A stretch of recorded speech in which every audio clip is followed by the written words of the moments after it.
का तथा विधायिका, उसी में आज हम लोग देखते हैं पार्ट 1 में कितना कर पाते हैं। और आइए इसको पहला क्वेश्चन है क्या, ये चैप्टर 8 है ये। संविधान के किस भाग में संघ की कार्यपालिका का वर्णन किया गया है? और ये भाग 5 बहुत बड़ा है। पता है भाग 5 में कितना आर्टिकल पढ़ना है? नहीं मतलब कहाँ से कहाँ तक पढ़ना है पता है? 52 से लेकर 151 तक पढ़ना है। और इसके अंतर्गत क्या-क्या आता है पता है? संघ की कार्यपालिका के अंतर्गत आपको राष्ट्रपति पढ़ना होता है, ठीक है? उपराष्ट्रपति पढ़ना होता है, उसके बाद संसद पढ़ना होता है। संसद में आ जाइएगा तो 2 चीज़ हो जाएगा, लोकसभा हो जाएगा, राज्यसभा हो जाएगा, ठीक है? उसके अंतर्गत सारे प्रावधान हो जाएँगे। फिर जब आर्टिकल 124 में पहुँचिएगा, तो फिर आपको आएगा वो क्या कहते हैं सुप्रीम कोर्ट, जो 146 47 तक चलेगा शायद। फिर 148 से कैग आ जाएगा, ठीक है? और 151 में जाके खत्म होगा और 152 से फिर राज्य का शासन प्रशासन स्टार्ट होगा, ठीक है? तो वही ये जो भाग है ना, ये एक ऐसा भाग है, एक संविधान का समझिए नींव है ये, ठीक है? स्टार्टिंग में संविधान का बेसिक था। अब यहाँ जो है ना, अच्छे से पढ़ेंगे हम लोग और यहाँ से प्रश्न आता है, जैसे कि इस बार बीपीएससी में एक प्रश्न पूछा था कि जो संसद का जो अध्यक्ष है, मतलब क्या कहते हैं उसको, लोकसभा का स्पीकर, किसी भी सदस्य को उसके लोकल लैंग्वेज में विधेयक पर बोलने के लिए बोल सकता है, ठीक है? आर्टिकल 120 है ना? आर्टि हाँ, ये भी दूसरा क्वेश्चन वही नहीं बता रहे थे, 5 4 गो क्वेश्चन आया, चारों को क्वेश्चन में से आपको दिखा देते। एक क्वेश्चन ये हो गया, दूसरा क्वेश्चन ये पूछा था कि अगर न्यायालय में जजों की संख्या को बढ़ाना घटाना रहेगा, ठीक है? तो उस पर वो कौन कर सकता है, किसको अधिकार दिया गया है, ठीक है? एक क्वेश्चन वो था। तो मतलब कुल मिला के अगर पॉलिटी में 15 प्रश्न आएगा बीपीएससी में तो 4-5 प्रश्न यहीं से रहता है। इसलिए इसको 1 दिन 2 दिन टाइम भी लगे तो अच्छे से करेंगे हम लोग। क्या सही है ना? यहाँ के सारे कॉन्सेप्ट को निकाल लेना है। अगला क्वेश्चन है संघ की कार्यपालिका का उल्लेख किस अनुच्छेद में है? अनुच्छेद 52 से 78। ये सिर्फ संघ की कार्यपालिका है, ठीक है? तो 52 से 78 तक में हम लोग पढ़ेंगे।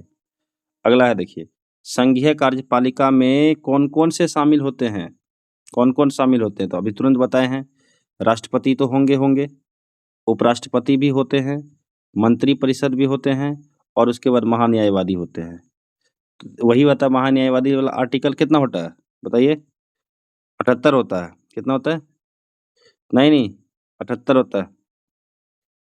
सॉरी 76 होता है, 76। 78 में कर्तव्य होता है किसका? प्रधानमंत्री का कर्तव्य होता है ना राष्ट्रपति को ये देने के लिए। हाँ, तो यानी कहने का मतलब यानी कि ये वाला जो राष्ट्रपति, उपराष्ट्रपति, मंत्रिपरिषद, महान्यायवादी 52 से 78 के बीच ही आ जाएगा। क्लियर है ना? और इसी को बोला जाएगा संघीय कार्यपालिका। ठीक है? महान्यायवादी 76 में है, मंत्रिपरिषद का विस्तृत व्याख्या 74-75 में किया गया है ना?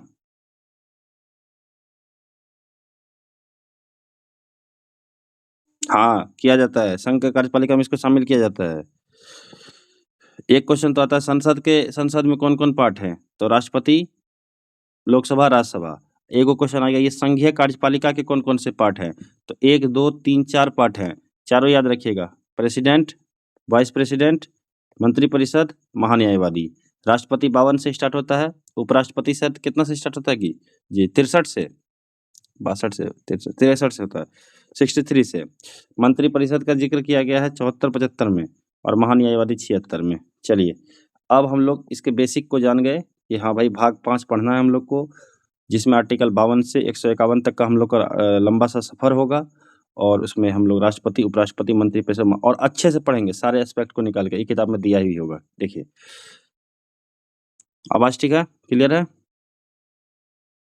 चलिए, संघीय कार्यपालिका का प्रधान कौन होता है? राष्ट्रपति। ठीक है? क्लियर है? देश का प्रथम नागरिक कौन होता है? राष्ट्रपति।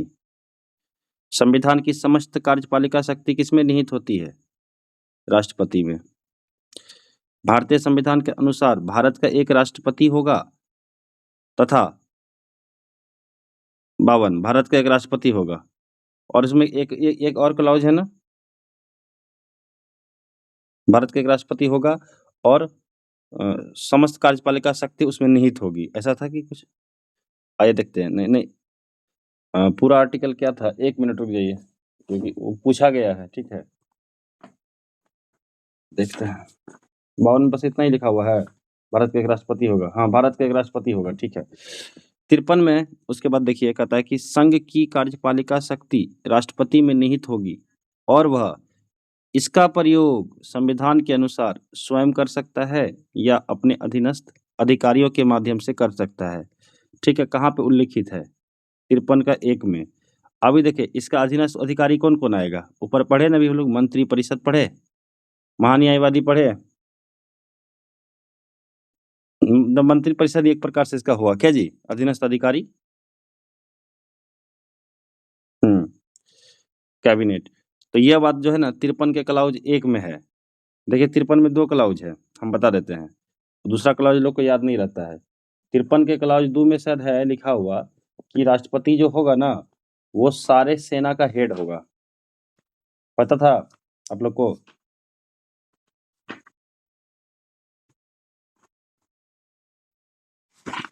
हुँ। 52 में केवल और केवल था कि भारत का एक राष्ट्रपति होगा, लेकिन 53 में 2 गो क्लाउज है, दोनों याद रखिएगा। पहला क्लाउज में क्वेश्चन इस प्रकार पूछा है बीपीएससी आज से 3 साल पहले कि संघ की कार्यपालिका शक्ति राष्ट्रपति में निहित होती है, ठीक है? वह इसका प्रयोग लिख के डैश लिखा था और उसके बाद लिखा था अपने अधीनस्थ अधिकारियों के माध्यम से करता है या इनके माध्यम से करता है, उनके माध्यम से करता है, ऐसे करके 4 विकल्प दिए गए थे। तो क्या होगा आंसर? वह स्वयं कर सकता है और अपने अधीनस्थ अधिकारियों के माध्यम, दोनों बात लिखा हुआ है। क्लियर है? तो इस सेंटेंस को पूरा ऐसे किया गया था। फिर आर्टिकल 53 में 2 क्लॉज, ये 53 का हम बताते हैं। 53 में क्लॉज 1 हो गया क्लियर? ये वाला जो लिखा हुआ है। दूसरा क्लॉज में लिखा हुआ है जितना भी रक्षा बल है उसका सर्वोच्च समादेश राष्ट्रपति में निहित होगा और इसका प्रयोग वह विधि द्वारा जो है ना विनियमित होगा। समझ गए? तो यही आर्टिकल है।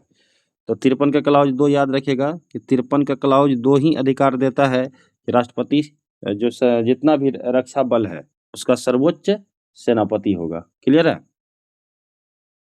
तो दोनों क्लियर हो गया, दोनों आर्टिकल ले लिए। 52 क्लियर है, 53 क्लियर है। चलिए एक-एक करके सब सारे आर्टिकल, जिसका मेन आर्टिकल क्लियर हो जाएगा सब। भारत का संवैधानिक प्रधान कौन होता है? राष्ट्रपति होता है, ठीक है? संवैधानिक प्रधान। किन अनुच्छेदों के तहत राष्ट्रपति की संवैधानिक स्थिति को स्पष्ट किया जा सकता है? अनुच्छेद 53, 74 और 75। देखिए 53 में बता दिए हैं, 53 में 2 क्लॉज है, 1, 2 दोनों बता दिए हैं। याद हुआ? याद होना ज़रूरी है, ठीक है? मेन याद होना ज़रूरी है। 1 में क्या था? एक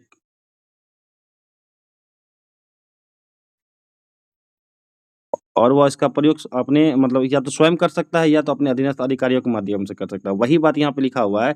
आर्टिकल 53 में जो है एक बात तो है कि स्वयं कर सकता है या अपने अधीनस्थ अधिकारियों के माध्यम से कर सकता है। वही अधीनस्थ अधिकारी का ज़िक्र कर दिया ना यहाँ पे 74-75 में, मंत्रिपरिषद का, है ना? तो वही यहाँ पे कहता है कौन-सा अनुच्छेद है जिसमें राष्ट्रपति की संवैधानिक स्थिति को स्पष्ट किया जा सकता है? तो 53 के साथ 74 और 75, ठीक है? कौन राष्ट्र का देखिए एक में 74 में है, बता देते हैं आपको। मंत्रिपरिषद की नियुक्ति है एक में और एक में है कि उसके बारे में विशेष प्रावधान, अभी बताते हैं। 1 मिनट रुक जाइए। 74 में राष्ट्रपति को सहायता और सलाह देने के लिए मंत्रिपरिषद होगा और 75 में होगा मंत्रियों के बारे में अन्य उपबंध, जिसमें 5 क्लॉज है, बहुत इंपॉर्टेंट है, उसमें 5 टोटल क्लॉज करना ज़रूरी है, ठीक है? कि प्रधानमंत्री की सहायता से राष्ट्रपति सारे मंत्रिपरिषद मतलब मंत्रियों की नियुक्ति करेंगे, ठीक है? शपथ दिलाएँगे, फिर उसके बाद वही सब प्रावधान है कि 6 महीना से अगर ज़्यादा सदन में अनुपस्थित रहा, मतलब बिना सदस्यता का ये ले लिया है, ग्रहण कर लिया है, तो उसको 6 महीना तक ही रहने दिया जाएगा, हटा दिया। उसका सारे क्लॉज देखेंगे जब हम लोग 75 पढ़ेंगे तो। अभी लेकिन बस इतना ही याद रखिए कि राष्ट्रपति जो होगा सलाह-मशवरा मंत्रिपरिषद के सलाह-मशवरा से काम करेगा, आर्टिकल 74 कहता है और 75 में मंत्रिपरिषद के बारे में अन्य उपबंध है, और बहुत बड़ा आर्टिकल है 75, ठीक है, इसको पढ़ेंगे, 500 क्लॉज है यहाँ पे। आगे बढ़ते हैं। कौन राष्ट्र का प्रमुख होता है परंतु कार्यकारी नहीं? कौन राष्ट्र का प्रमुख होता है परंतु कार्यकारी नहीं, इसका मतलब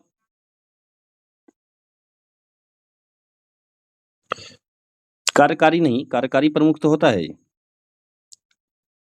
राष्ट्र का प्रमुख तो होता है, कार्य का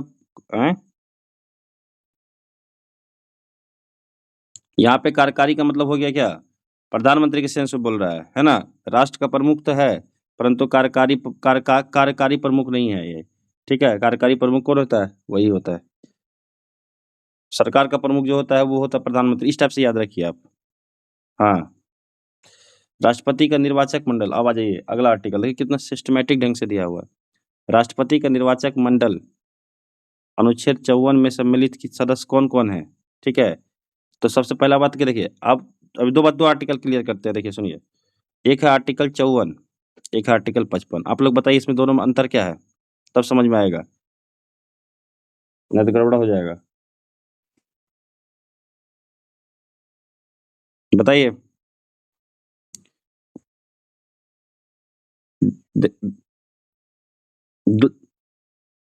नहीं, हम वो नहीं पूछ रहे हैं, दोनों में अंतर क्या है, दोनों में समानता क्या है? दोनों में समानता ये है कि दोनों जो निर्वाचन से संबंधित है, ठीक है।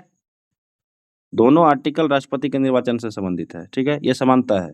लेकिन 54 में निर्वाचक मंडल की बात किया गया है और 55 में निर्वाचन की पद्धति की बात किया गया है। समझ में आया कि किस रीति से निर्वाचन होगा, नियम, निर्वाचन के नियम क्या होंगे। 54 में है कि निर्वाचन करवाने वाले कौन कौन होंगे, ठीक है, क्लियर हो गया। 54 में है निर्वाचन करवाने वाले में कौन कौन होंगे शामिल, और 55 में होगा कि जब शामिल हो गए तो निर्वाचन की पद्धति या रीति क्या होगी। ये दोनों आर्टिकल क्लियर रखिएगा, बहुत कंफ्यूजन है। तो अब देखिए, निर्वाचक मंडल में 3 प्रकार 4 प्रकार के सदस्य होते हैं, आइए देखते हैं। संसद के दोनों सदनों के निर्वाचित सदस्य, निर्वाचित वर्ड को एकदम दिमाग में बैठा लेना है, ठीक है। यहाँ पे दे देगा फंसाने के लिए कि संसद के दोनों सदनों के सभी सदस्य, ठीक है। सभी सदस्य गलत दे देगा, होगा तो गलत होगा, मनोनीत डाल दिया तो भी गलत होगा, निर्वाचित डालेगा तो सही होगा। उसके बाद सब जगह निर्वाचित रहेगा। देखिए, राज्य की विधानसभाओं के निर्वाचित सदस्य तथा राष्ट्रीय राजधानी क्षेत्र दिल्ली एवं पौंडीचेरी की विधानसभा के निर्वाचित सदस्य। क्लियर हो गया, बस इतना ही है, इतना ही लोग रहेंगे और राष्ट्रपति का मतलब हो जाएगा निर्वाचक मंडल पूरा। अब बात यह उठता है, इसमें हम 2-3 प्रश्न पूछते हैं, ठीक है, कि राष्ट्रीय राजधानी क्षेत्र दिल्ली और पुडुचेरी को ही क्यों शामिल किया गया राष्ट्रपति के निर्वाचन में, बताइए, निर्वाचन मंडल में। क्योंकि यहाँ पे विधानसभा है, दिल्ली में भी विधानसभा है और पौंडीचेरी में विधानसभा। सिंपल क्वेश्चन था, सिंपल आंसर था इसका, ठीक है। दूसरा क्वेश्चन यह है कि पहले इन लोगों को अधिकार नहीं दिया गया था, दिल्ली को और पुडुचेरी को अधिकार नहीं दिया गया था, तो कौन सा संविधान संशोधन हुआ था जिसके तहत दोनों को अधिकार दिया गया कि वह राष्ट्रपति के निर्वाचक मंडल में शामिल होगा? 86वां नहीं होगा। देखिए, एक है 69, एक है 70, दोनों कंफ्यूजन है, होता है बहुत लोगों को। बताते 69 में है दिल्ली को राष्ट्रीय राजधानी क्षेत्र घोषित किया गया, और 70 में क्या था, 70 में क्या था, दिल्ली और पुडुचेरी को राष्ट्रपति के निर्वाचक मंडल में शामिल कर लिया गया। ओके, चलिए आगे बढ़ते, क्लियर हो गया, आर्टिकल 54 क्लियर है। अब 55 में चलते हैं। दिल्ली को एनसीआर रीजन घोषित किया गया, ठीक है, 69 में। आगे देखिए, अनुच्छेद 55 के अनुसार राष्ट्रपति के निर्वाचक की रीति क्या है? यह है आनुपातिक प्रतिनिधित्व पद्धति के अनुसार एकल संक्रमणीय मत से गुप्त मतदान होगा। 3 बात लिखा है, देखिए अब हम बता देते हैं आपको। आर्टिकल 55 में 3 बात है, तीनों बात को ध्यान दीजिएगा। पहला है पद्धति, ठीक है, दूसरा है प्रणाली, पहला है पद्धति, दूसरा है प्रणाली, और तीसरा है मतदान कैसा होगा। हम समझाते हैं। पद्धति अगर पूछेगा तो आनुपातिक प्रतिनिधित्व पद्धति हो गया, क्लियर, ठीक है। उसके बाद प्रणाली पूछेगा तो एकल संक्रमणीय मत प्रणाली हुआ, और मतदान पूछेगा तो गुप्त होगा, ठीक है, गुप्त एवं अप्रत्यक्ष, 4-5 बात है इसमें, 4-5 बात है, क्लियर करिए, आर्टिकल क्लियर होना चाहिए पूरा, तभी ये मेंस का आंसर भी लिखाएगा। पद्धति कैसा है? अनुपातिक प्रतिनिधित्व पद्धति, ये हो गया। प्रणाली कैसा होगा? एकल संक्रमणीय मत प्रणाली। और मतदान कैसा होगा? गुप्त एवं अप्रत्यक्ष, गुप्त एवं अप्रत्यक्ष, ठीक है? इस पद्धति पे एक दिन मतलब आप लोग समझ जानते होंगे कैसे होता है ये पद्धति, ठीक है? इसमें आप अपना क्या कहते हैं, वरीयता क्रम चुनते हैं।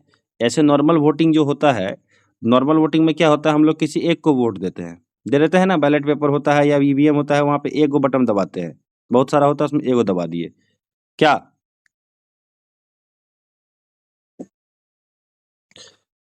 लेकिन अब यहाँ पे क्या होता है, एक बैलेट पेपर में अगर 4 लोग, 2 लोग राष्ट्रपति में खड़े हुए हैं, ठीक है?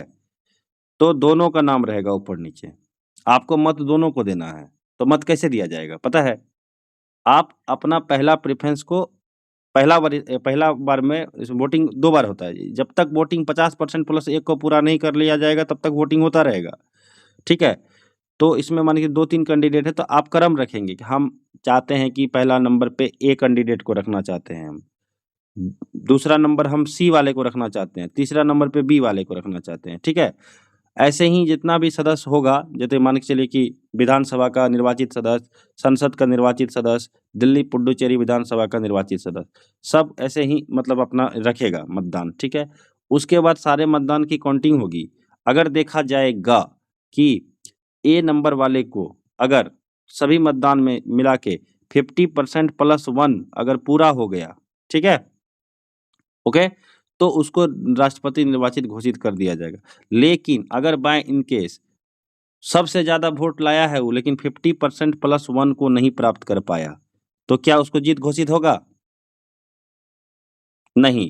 ऐसे कंडीशन में क्या किया जाता है, जो निचला सबसे सबसे कम जो वोट आता है नीचे वाला, इसका वोट काट लिया जाता है, ठीक है? सब चीज़, और इसका वोट सभी ऊपर वाले में बाँट दिया जाता है, ठीक है?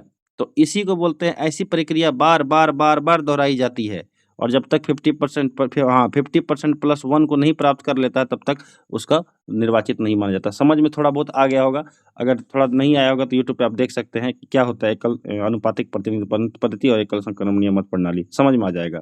ठीक है? क्लियर है?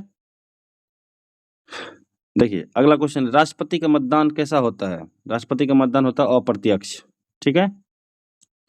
किस संविधान संशोधन द्वारा दिल्ली और पुडुचेरी संघ शासित राज्यों की विधानसभाओं को राष्ट्रपति के निर्वाचक मंडल में शामिल किया गया? लीजिए, आ गया ना 17वां संविधान संशोधन 1992, यही होता है कॉन्सेप्ट। हम लोग ऊपर गेन किया, अब देखिए सारा क्वेश्चन रिपीट होगा। अब हम लोग कौन-कौन आर्टिकल कर लिए भाई? 52 कर लिए हैं, 53 कर लिए हैं, 53 में 2 क्लॉज पढ़े, 54 कर लिए अच्छे से, 55 भी कर लिए हैं, और ये चारों आर्टिकल बहुत ही खतरनाक आर्टिकल था, किए जो हम लोग। इसमें एक ठो ये ईज़ी था, बाकी सब खतरनाक था। आइए, वो वाला तो नहीं मिलेगा जल्दी आपको, रक्षा बल वाला जल्दी कहीं नहीं मिलेगा, वो भी आपको बता दिए। इसमें लेकिन इस किताब में ज़रूर दिया होगा। राष्ट्रपति की पदावधि उसके पद ग्रहण करने की तिथि से 5 वर्ष 5 वर्ष की होगी। पद की समाप्ति पर भी वह अपने उत्तराधिकारी के आने तक पद को धारण करेगा। उक्त कथन कौन से अनुच्छेद में है? अनुच्छेद 56 में है। अनुच्छेद 56 में सीधा लिखा गया, अनुच्छेद 56 में राष्ट्रपति की पदावधि, राष्ट्रपति की पदावधि, इससे संबंधित विशेष प्रावधान इसी आर्टिकल में है 56 में। चलिए, अब हम लोग चलेंगे 57 में, देखिए क्या लिखा हुआ। देखिए यहाँ पे। हाँ, 56 में थोड़ा-सा क्लाउज़ है, एक इम्पोर्टेंट क्लाउज़ है 2। तो 56 का सारा क्लाउज़ याद नहीं करना है, 56 के क्लाउज़ 2 याद करना है। देखिए यहाँ पे, 5 वर्ष के पूर्व भी राष्ट्रपति की पदावधि समाप्त हो सकती है। ये परिस्थितियाँ कौन-सी है? एक तो सबसे पहले उपराष्ट्रपति को राष्ट्रपति द्वारा त्यागपत्र दे दे, यानी स्वेच्छा से त्यागपत्र दे दे, वो भाई हम तंग आ चुके हैं, हम राष्ट्रपति नहीं रहना चाहते हैं, हम तंग आ चुके हैं। तो वो क्या करेगा? ये कर देगा। दूसरा क्या करेगा? मतलब इसकी सूचना उपराष्ट्रपति को लोकसभा अध्यक्ष, लेकिन हाँ, एक क्वेश्चन और है कि उपराष्ट्रपति को राष्ट्रपति को मान के चलिए त्यागपत्र देना है, तो वो उपराष्ट्रपति को दे दिया लेटर कि मैं स्वेच्छा से आज से फलाना तारीख से मैं त्यागपत्र देना चाहता हूँ, मेरा त्यागपत्र एक्सेप्ट करो। तुरंत इसकी सूचना उपराष्ट्रपति किसको देता है? ये भी क्वेश्चन पूछा गया है। लोकसभा अध्यक्ष को देता है, ठीक है? आर्टिकल 56 में 3 बात है, तीनों बात देखिए ऐसे लिखा हुआ है कि पहला जो मेन बात है लिखा हुआ, राष्ट्रपति अपने पद ग्रहण की तारीख से 5 वर्ष की अवधि तक धारण करेगा, ये हम लोग पढ़ लिए हैं। उसके बाद अगला बात लिखा हुआ है कि नहीं, इसके बाद भी अगर राष्ट्रपति चाहेगा तो उपराष्ट्रपति को संबोधित अपने हस्ताक्षर सहित लेख द्वारा अपना पद त्याग देगा। ठीक है। उसके बाद दूसरा बात इसमें लिखा गया है कि जब ऐसा करेगा राष्ट्रपति अपने मतलब क्या कहते हैं उसको, इस्तीफा उपराष्ट्रपति को सौंपेगा, तो उपराष्ट्रपति तुरंत इसकी सूचना किसको देगा, लोकसभा अध्यक्ष को देगा। ये बात क्लियर हो गया? 2 बात क्लियर हुआ? या क्लियर करिए, इंपॉर्टेंट है, राष्ट्रपति पढ़ रहे हैं हम लोग, एक-एक बात क्लियर होना चाहिए। तीसरा बात क्या लिखा हुआ है, अगर संविधान का अतिक्रमण करने पर राष्ट्रपति को अनुच्छेद 61 में जो उपबंध किया गया है उस रीति से चलाए गए महाभियोग द्वारा पद से हटाया जा सकेगा। तो यानी कि अगर बाय इन केस अगर आपको हटाने की प्रक्रिया महाभियोग है ना, आर्टिकल 61 में पढ़ेंगे आगे, तो उसका जिक्र यहाँ भी किया है इस आर्टिकल में 56 में कि संविधान का अतिक्रमण करने पर राष्ट्रपति को अनुच्छेद 61 में जो नियम है उसके तहत चलाए गए महाभियोग द्वारा पद से हटाया जा सकेगा। इस बात का जिक्र इसमें भी किया गया है, 56 में भी। ठीक है। और एक बात जो है हम लोग पढ़े हैं कि राष्ट्रपति अपने पद की अवधि समाप्त होने पर भी तब तक बना रहेगा जब तक उसका उत्तराधिकारी अपना पद धारण नहीं करेगा। ये तो हम लोग पढ़े हुए हैं। क्लियर है? और यहाँ पे तुरंत लिखा है नीचे कि वही लोकसभा स्पीकर को तुरंत सूचना देगी। पूरा आर्टिकल क्लियर कर दिए हैं बेरा एक्ट से, कानून की किताब से हम ये आर्टिकल पूरा क्लियर कर दिए हैं। ठीक है। और यहाँ देखिए नीचे लिखा हुआ भी है, राष्ट्रपति पर महाभियोग लगने पर अनुच्छेद 61 के तहत। ठीक है। तो ये मतलब कंडीशन हुआ कि देखिए 5 साल की अवधि तो दी गई है 56 में, लेकिन इन परिस्थिति में 5 साल से पहले भी राष्ट्रपति अपने पद से उतर सकते हैं। क्लियर है? चलिए आगे देखते हैं। कोई व्यक्ति, आज थोड़ा ही करेंगे, ज़्यादा नहीं करेंगे, लेकिन जो भी करेंगे अच्छे से करेंगे। कोई व्यक्ति राष्ट्रपति पद पर पुनर्निर्वाचन 1 से अधिक बार के योग्य है। संविधान में कहाँ इसका उल्लेख है? आर्टिकल 57 में। क्लियर है? यानी कि अगर इसमें कोई दिक्कत नहीं है, 57 में है कि पुनर्निर्वाचन के लिए पात्रता, यानी कोई व्यक्ति जो राष्ट्रपति के रूप में पद धारण करता है या कर चुका है, इस संविधान के अन्य उपबंधों के अधीन रहते हुए उस पद के लिए दोबारा निर्वाचन होने के लिए पात्र होगा। इतना ही बात इसमें रखना है याद। तो आर्टिकल 52, 53, 54, 55, 56, 57 तक क्लियर हो गया। चलिए अब आगे बढ़ते हैं। अब है कि अगर मान के चलिए, हाँ एक बात और बताइए, अमेरिका में कोई व्यक्ति कितनी बार अधिकतम राष्ट्रपति बन सकता है? 2 बार कि 4 बार?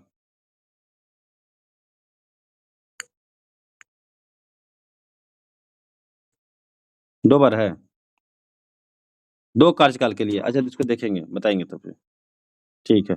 अब देखिए संविधान के अनुच्छेद, उसको क्लियर करेंगे कि राष्ट्रपति कितनी बार बनता है वहां पे। हमको सिर्फ 4 बार लग रहा है, आप लोग 2 बार बोल रहे हैं। देख लेंगे। संविधान के अनुच्छेद 58 के तहत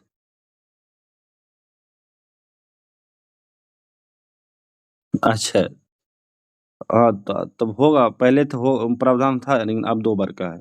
चलिए, संविधान के अनुच्छेद 58 के तहत एक एक क्वेश्चन और बताइए, अमेरिका के संविधान में कुल कितने आर्टिकल हैं? कितना? 7 हाँ, सही है। हाँ, सही है। मात्र 7 आर्टिकल है, सोचिए। क्योंकि वहाँ राज्यों का अलग-अलग संविधान है ना। क्या?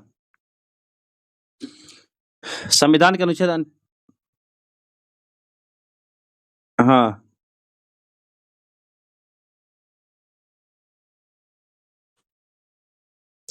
हो सकता है कि एक ही आर्टिकल में क्लॉज बना-बना के लिख दिया होगा क्या? ये भी तो हो सकता है।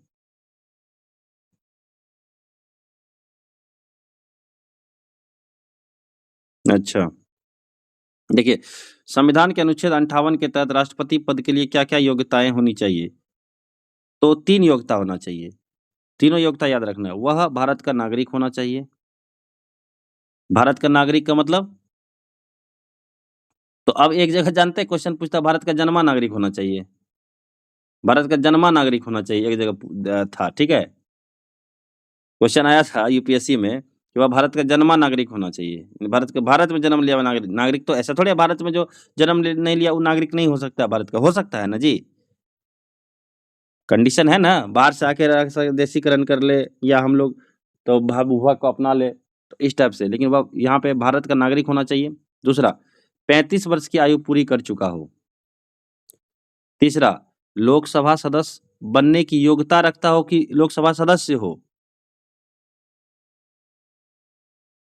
यस, लोकसभा सदस्य बनने की योग्यता ही चाहिए सिर्फ, ठीक है। मतलब जितने एक लोकसभा मेंबर में जितने मतलब उसका क्राइटेरिया है बनने के लिए, वो सारे योग्यता इसमें होने चाहिए। वो तो होना ही चाहिए, लेकिन वहाँ एज वाला जो क्राइटेरिया है ना लोकसभा मेंबर का 25 साल है ना, वो यहाँ पे डिफाइन कर दिया क्लियर कि नहीं, इसको 35 साल चाहिए, ठीक है। चलिए, ये है आर्टिकल 58। इतना क्लियर है। चलिए, अब देखिए नीचे में यहाँ पे लिखा हुआ है कि यदि कोई उम्मीदवार राष्ट्रपति के चुनाव में भाग लेता है तो उसे जमानत राशि कितनी जमा करनी होगी? 15,000 रुपये। अब बेसिक क्वेश्चन है, 15,000। कितने मत प्राप्त नहीं होने पर जमानत राशि जब्त हो जाती है? कुल पड़े वैध मतों का 1/6 भाग, ठीक है। यानी कि कोई आदमी अगर इलेक्शन में खड़ा हो गया तो 15,000 रुपये उसको सिक्योरिटी मनी रखना पड़ेगा, और वोट वो जितना पड़ा उसका वैलिड वोट, वैलिड वोट याद रखिएगा, वैध मत लिखा हुआ, क्योंकि कुछ वोट इनवैलिड हो जाते हैं, ठीक है। तो इनवैलिड को हटा दिया जाए तो वैलिड वोट का 1/6 1/6 भाग नहीं प्राप्त होता तो उसके 15,000 चले जाएंगे, ठीक है। अगला, संसदीय शासन प्रणाली में नाम मात्र का प्रमुख कौन होता है? प्यारा प्रेसिडेंट, ठीक है, राष्ट्रपति। भारत के राष्ट्रपति की संवैधानिक स्थिति किस देश के राष्ट्राध्यक्ष के समान ही आपको प्रतीत होती है? ब्रिटेन के, क्योंकि वहां भी नाम मात्र है, यहाँ भी नाम मात्र है। हाँ, भारत और ब्रिटेन के राष्ट्राध्यक्ष के मध्य क्या असमानता है? ठीक है, ये देखिए। हाँ, वहाँ पे समानता तो ये है कि संवैधानिक स्थिति है कि दोनों के राष्ट्राध्यक्ष राष्ट्रपति होते हैं, वहाँ राजा होते हैं। और समानता ये है कि भारत का राष्ट्राध्यक्ष निर्वाचित होता है, जबकि ब्रिटेन का वंशानुगत होता है। क्लियर है? चलिए, ये आपको मेंस के दृष्टिकोण से एक लाइन लिखने का हो गया। राष्ट्रपति के निर्वाचन से संबंधित विवादों का निपटारा कौन करेगा? माननीय उच्चतम न्यायालय, सुप्रीम कोर्ट, ठीक है। रा, हाँ, हाँ, सुप्रीम कोर्ट है। अगर राष्ट्रपति के निर्वाचन से संबंधित कोई भी मामला होगा, ठीक है, तो ये कहाँ जाएगा? उच्चतम न्यायालय में जाएगा, ठीक है। लेकिन अब बात यह है कि यह किस आर्टिकल में है, बताइए, पता है आप लोगों को? ये आर्टिकल अभी हमको याद नहीं आ रहा है, लेकिन ये आर्टिकल के लिए बताएंगे हम आपको, ठीक है। चलिए, ये आर्टिकल बताएंगे। तो ये सुप्रीम कोर्ट मतलब इसका जो है उच्चतम न्यायालय इसका निपटारा करेगा, ठीक है। राष्ट्रपति की शपथ का वर्णन है आर्टिकल 60 में। 100 से 60, 100 से शपथ, याद कर लेना है इसको अच्छे से, ठीक है। और शपथ हम बताते हैं क्योंकि शपथ भी कभी कभी पूछता है कि शपथ में ये कौन सा वर्ड का यूज करता है, ठीक है। तो ये देखिए ऐसे बोलता है, मैं अमुक व्यक्ति मतलब द्रौपदी मुर्मू ईश्वर की शपथ लेती हूँ कि मैं श्रद्धा पूर्वक, क्या लिखा हुआ है आगे? यहाँ ईश्वर की शपथ लेती हूँ, यहाँ तक तो कोई बात नहीं, कॉमन है, क्योंकि देखिए न्यायाधीश का शपथ भी अलग होता है, ठीक है, और लोगों का शपथ अलग होता है। तो वही यहाँ पे मैं अमुक व्यक्ति, अमुक मतलब कोई भी व्यक्ति ईश्वर की शपथ लेता या लेती हूँ कि मैं श्रद्धा पूर्वक भारत के सत्यनिष्ठा से प्रतिज्ञा करता हूँ। तो इस टाइप से रहता है यहाँ पे, ठीक है।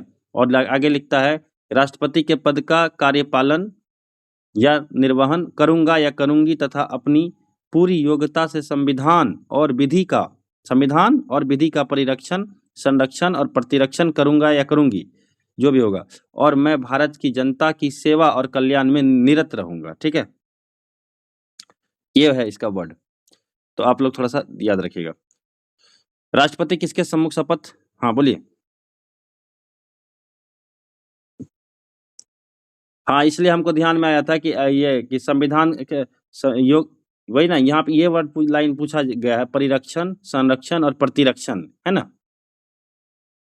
संविधान और विधि का परिरक्षण, संरक्षण और प्रतिरक्षण करूंगा, और साथ ही जनता की सेवा और कल्याण में निरत रहूंगा, ये वर्ड पूछा गया। आइए देखते हैं, राष्ट्रपति किसके सम्मुख शपथ ग्रहण करता है? सुप्रीम कोर्ट के मुख्य न्यायाधीश, अगर मुख्य न्यायाधीश नहीं हो तो उनकी अनुपस्थिति में सुप्रीम कोर्ट के वरिष्ठतम न्यायाधीश, ठीक है। आर्टिकल 60 में है। राष्ट्रपति की शपथ यहाँ दिया है, गजब किताब है जी, गजब है। देखिए, शपथ यथा मैं अमुक श्रद्धापूर्वक राष्ट्रपति के पदीय कर्तव्यों का पालन करूंगा, संविधान और विधि का परिरक्षण, संरक्षण और प्रतिरक्षण करूंगा, भारत की जनता की सेवा व कल्याण में निरत रहूंगा, एकदम। एक पेज हम लोग पढ़े हैं, थोड़ा टाइम जरूर लगा, लेकिन हम लोग बहुत बेसिक कॉन्सेप्ट को क्लियर किए हैं। हाँ, बहुत अच्छा किताब है, बहुत अच्छा किताब है। ये किताब कॉन्सेप्ट विथ क्या कहते हैं उसको, वन लाइनर दोनों है इसमें। इसका मेन आर्टिकल क्लियर कर लेते हैं, उसके बाद आज रोक देंगे। राष्ट्रपति के वेतन, भत्ते एवं उपलब्धियों का उल्लेख कहाँ पे है? 59 के 3 में है, 59 के 3 में है।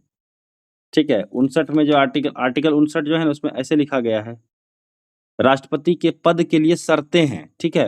राष्ट्रपति अगर बनेंगे, तो आप तो आम आदमी नहीं ना हुए जी, देश का पहला नागरिक हुए, सेना का सर्वोच्च कमांडर हुए, तो आपके लिए कुछ कंडीशंस होंगे, उस पद के लिए कुछ कंडीशंस होंगी। वही सब कंडीशन है कि आप लाभ का पद धारण नहीं कर सकते हैं, ठीक है?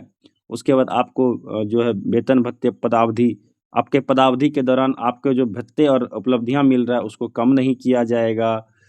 यही सब, आप राष्ट्रपति भवन में रहेंगे, आप अपने घर में नहीं रह सकते हैं, आपको राष्ट्रपति भवन में रहना पड़ेगा, ठीक है?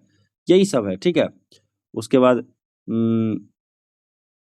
हाँ, एक एक चीज़ लिखा हुआ है, देखिए शर्त क्या है, राष्ट्रपति संसद के किसी सदन का या किसी राज्य के विधानमंडल के किसी सदन का सदस्य नहीं होगा, और यदि संसद के किसी सदन का या किसी राज्य के विधानमंडल के किसी सदन का कोई सदस्य राष्ट्रपति निर्वाचित हो जाता है, तो यह समझा जाएगा कि उससे उसने उस सदन में अपना स्थान राष्ट्रपति के रूप में पद ग्रहण की तारीख से रिक्त कर दिया है। ये बात भी इसी में है, ठीक है? यानी कहने का मतलब कोई विधानसभा सदस्य या कोई क्या कहते हैं लोकसभा सदस्य राष्ट्रपति मतलब बन रहा है, तो उस टाइम वो अपना पद को छोड़ देगा? नहीं, जिस टाइम इलेक्शन लड़ रहा है तो रिज़ाइन मार देगा? नहीं, जिस टाइम इलेक्शन लड़ेगा उस टाइम वो रिज़ाइन मारना ज़रूरी नहीं है। हाँ, जब निर्वाचित हो जाएगा ना, तब वो ऑटोमैटिक हट जाएगा, ठीक है? चलिए, यही सब बात है 59 में राष्ट्रपति के पद की शर्त। 59 का 4 देखिए क्या लिखा हुआ है? कि 59 का 4 अभी हम बता दिए आपको, वही बात है कि इसके उपलब्धि और वेतन, भत्तों में नहीं कमी की जाएगी जब तक ये पद पर रहेंगे राष्ट्रपति, ठीक है? यही बात है इसमें। हुँ। यदि संसद के किसी सदन का या राज्य के विधानमंडल के किसी सदन का कोई सदस्य राष्ट्रपति निर्वाचित हो जाता है, तो ऐसा माना जाएगा, उसने उक्त सदस्यता राष्ट्रपति पद ग्रहण की तारीख से के पूर्व त्याग दी है। निम्न कथन वर्णित है किसमें? 59 का 1 में। तो 59 का क्लॉज़ 1 क्लियर कर दिया है, 59 का क्लॉज़ 2 दिया है? 2 नहीं दिया, 2 हम सुना देते हैं 2 देखिए, 2 में ये राष्ट्रपति अन्य कोई लाभ का पद धारण नहीं करेगा, 2 हो गया। तीसरा वाला दे दिया है यहाँ पे, वेतन, भत्ते, उपलब्धियाँ का उल्लेख है, और चौथा वाला में क्या है कि उस कम नहीं किया जाएगा। तो चारों आर्टिकल दे दिया है यहाँ पे क्लॉज़ समेत। पढ़िए अच्छे से किताब को। भारत के राष्ट्रपति का वेतन कहाँ से दिया जाता है? भारत के संचित निधि से, ठीक है? उसके बाद महाभियोग का प्रस्ताव संसद के किस सदन में रखा जाता है? किसी भी सदन में रखा जा सकता है, अर्थात लोकसभा लाएगा या राज्यसभा लाएगा, ठीक है? तो लोकसभा लाएगा तो राज्यसभा में जाएगा, राज्यसभा लाएगा तो लोकसभा में जाएगा। अगला, याद रखिए, ये क्वेश्चन आ गया, एकल संक्रमणीय मत प्रणाली से आप क्या समझते हैं? लीजिए, यदि प्रत्याशियों की संख्या 1 से अधिक है, तो प्रत्येक मतदाता उतने मत वरीयता क्रम से देगा जितने कैंडिडेट होंगे। बताए थे ना? यही बात बताए थे हम, ठीक है? उसके बाद देखिए यहाँ पे, अगला है, राष्ट्रपति के चुनाव में सफलता के लिए उम्मीदवार के लिए आवश्यक न्यूनतम कोटा बोलते हैं इसको, न्यूनतम कोटा कितना निर्धारित किया गया है? देखिए, हम बताए थे ना, निश्चित मतों का भाग प्लस 1, ठीक है? निश्चित मतों का भाग प्लस 1, ओके? हाँ, यही हम बताए थे 50% प्लस 1, जो जो इसका मतलब राष्ट्रपति निर्वाचित करने के लिए जितना मत चाहिए निश्चित मत, उसका उतना परसेंट प्लस 1। लेकिन अभी देखिए यहाँ पे, अभी जो वोट देने वाले लोग होंगे, 2 प्रकार के लोग होंगे। एक होंगे एमपी, मेंबर ऑफ पार्लियामेंट, एगो होंगे MLA, member of legislative assembly, ठीक है? तो अब दोनों का वोट का मूल्य कैसे निकाला जाएगा? देखिए, अगर किसी भी राज्य या संघ राज्य क्षेत्र की विधानसभा के निर्वाचित सदस्य अर्थात एमएलए का वोट का मूल्य ज्ञात करना है, तो एमएलए को विधायक बोलते हैं हिंदी में। एक विधायक के मत का मूल्य होता है, जो जो राज्य है, मान लीजिए बिहार राज्य में जितने भी विधायक हैं, सभी विधायक का कैसे निकाला जाएगा? राज्य की टोटल आबादी 10 करोड़ मान लेते हैं बिहार में, राज्य विधानसभा के निर्वाचित कुल सदस्य, ठीक है? निर्वाचित बोला है, मनोनीत राज्यपाल वाला छोड़ दीजिएगा, तो बिहार में कितना है निर्वाचित बताइए? 200, बताइए? 243 है टोटल, जिसमें एक ठो मनोनीत किया जाता है, 242 को निर्वाचित होके आता है। 242 तो 242 तो 10 करोड़ बटे 242। अब इसमें क्या करना है, गुने 1/100 करना है, ठीक है। तो इसमें आपको मिल जाएगा, इसमें आ जाएगा एक विधायक का मूल्य। और ऐसे कितने से गुना करने पर, ऐसे सभी राज्यों के निकालने के बाद अलग अलग इसको जोड़ना पड़ता है। ऐसा नहीं कि एक राज्य का आया तो इसमें 28 से गुना। अच्छा बताइए, इसमें ऐसा सोचेंगे कि चलो एक राज्य का एक विधायक का निकल गया, ठीक है, तो फिर जितने विधायक हैं, एक विधायक का निकला तो उस राज्य में जितने विधायक है उससे गुना करके उस राज्य का टोटल आ गया। तब एक राज्य का आ गया तो सभी राज्य 28 से गुना कर देंगे तो 28 राज्य का आ जाएगा। ना ना ना ना ना ना, ऐसा नहीं होगा, क्योंकि अलग अलग राज्य में अलग अलग अलग विधायक की संख्या है ना। चलिए, इसलिए विधायक का निकालने के लिए सीख गए। आगे आगे चलते हैं हम लोग। राष्ट्रपति के चुनाव के लिए किस वर्ष की जनगणना को आधार बनाया गया है? 1971, ठीक है, 1971 की। अब एक एमपी का मूल्य निकालना है। देखिए, मेंबर ऑफ पार्लियामेंट, एक सांसद के मत का मूल्य इस प्रकार होता है। अब क्या करेगा, सभी राज्यों के विधायकों के मतों का कुल मूल्य, सभी राज्यों के जितने भी राज्य हैं, ठीक है, सभी राज्यों के विधायकों का कुल मूल्य निकाला जाएगा मत का। उसके बाद संसद के निर्वाचित सदस्यों की कुल संख्या, इसमें यानी कि आपको आ जाएगा लोकसभा में कितना आ जाएगा बताइए, 500।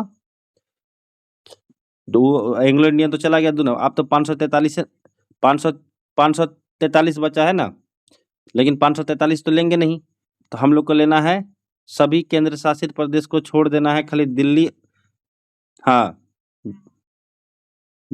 दि, दिल्ली सुनिए ना, दिल्ली दिल्ली और पुडुचेरी, कहने का मतलब टोटल राज्यों का जितना है 229 है, ठीक है। उसके बाद हम लोग लेंगे दिल्ली का, दिल्ली में शायद क्या गो है, 4 गो कि 5 गो है, 7 गो है, 7 गो है दिल्ली में। दिल्ली में 7 गो सीट है एमपी का, 7 गो। और पुडुचेरी में एक गो या 2 गो है शायद, ठीक है। तो इतना जोड़ने के बाद हम लोग उस एक है, तो इतना हम लोग जोड़ देंगे प्लस राज्यसभा का, राज्यसभा का भी तो लेंगे ना निर्वाचित वाला। तो राज्यसभा में 12 गो को मनोनीत किया जाता है, ठीक है। और अभी राज्यसभा में संख्या है 245, 245 में से 12 माइनस कर दीजिएगा, जो बचेगा दोनों को जोड़ने के बाद इसमें डिवाइड कर दीजिएगा टोटल विधायकों के मूल्य में, तो आपका आ जाएगा एक एमपी का मतों का मूल्य। ऐसे प्रकार से याद रखना है हम लोग को, ठीक है। आगे, बहुत अच्छा पॉइंट था, ठीक है।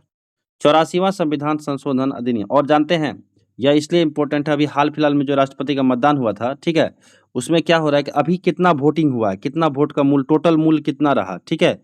ये सब पे भी हम लोग चर्चा करेंगे, एक दिन पीडी में दिया हुआ है, हम निकाल के चर्चा करवाएंगे, ठीक है। आइए, 84वां संविधान संशोधन अधिनियम 2000 पूछा जाता है, बीपीएससी में ही पूछा था ना, बीपीएससी में कितना वोट का मूल्य था, ऐसे करके कितना मत मिला था। तो अभी देखिए, बेसिक अगर पता हो गया ना हम लोग को, तो अब वहाँ समझने में भी मज़ा आएगा, ठीक है।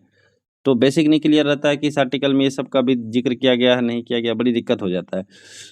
84वां संविधान संशोधन अधिनियम 2001 द्वारा राष्ट्रपति के निर्वाचन के लिए किस वर्ष तक 1971 की जनगणना को आधार माना जाएगा?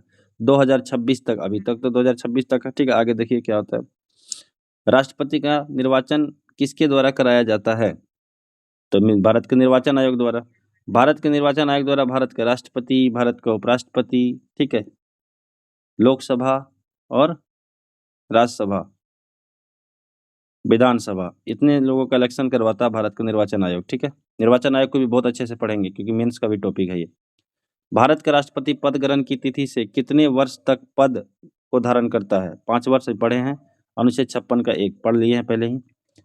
भारत का राष्ट्रपति कार्यकाल की समाप्ति पर कब तक पद पर बना रह सकता है? जब तक उसका उत्तराधिकारी पद ग्रहण नहीं कर लेता है, ठीक है, क्लियर।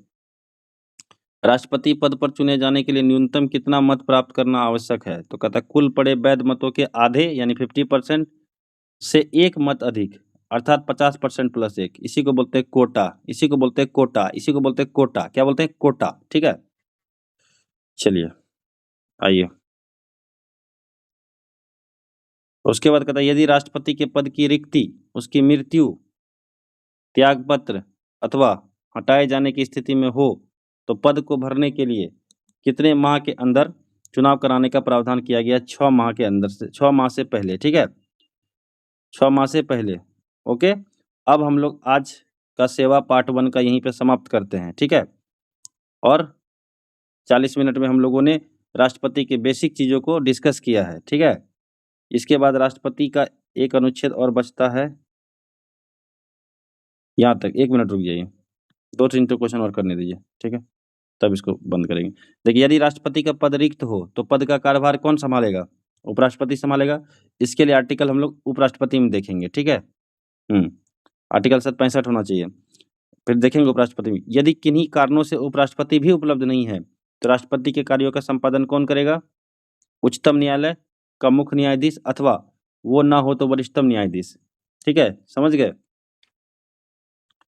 यानी कहने का मतलब है कि अगर मान के चलिए, ठीक है, उच्चतम न्यायालय का मुख्य न्यायाधीश नहीं रहा तो अन्य न्यायाधीश भी वरिष्ठतम हो सकता है। कहता वह राष्ट्र का प्रतिनिधित्व तो करता है परंतु नेतृत्व नहीं करता है। किसके संदर्भ में फिट बैठता है ये? राष्ट्रपति के संदर्भ में। भारत के राष्ट्रपति को कार्य अवधि की समाप्ति के पूर्व भी किस प्रकार से पद से हटाया जा सकता है? महाभियोग द्वारा हटाया जा सकता है। महाभियोग द्वारा हटाया जा सकता है। महाभियोग को इंग्लिश में इम्पीचमेंट बोलते हैं, ठीक है। अनुच्छेद में, किस अनुच्छेद में राष्ट्रपति पर महाभियोग की प्रक्रिया का वर्णन किया गया है? अनुच्छेद 61 में किया गया है, ठीक है। भारत का राष्ट्रपति किसे संबोधित करके अपना त्यागपत्र दे सकता है? उपराष्ट्रपति को, ऊपर पढ़ चुके हैं। उपराष्ट्रपति राष्ट्रपति को के त्यागपत्र की सूचना किसे देता है? लोकसभा अध्यक्ष को देता है। कौन जो है भारत के राष्ट्रपति के निर्वाचक गण का भाग तो है किंतु उसके महाभियोग में सम्मिलित नहीं है? राज्यों की विधानसभाएं, ठीक है। इस क्वेश्चन इसलिए हम रोकते हैं क्योंकि इस क्वेश्चन में हमको थोड़ा सा डिस्कस करवाना पड़ेगा, ठीक है, क्योंकि यहीं से एक प्रक्रिया आएगी कि राष्ट्रपति की जो मतलब हटाने की प्रक्रिया है, ठीक है, वो एक गैर न्यायिक प्रक्रिया है। कैसे?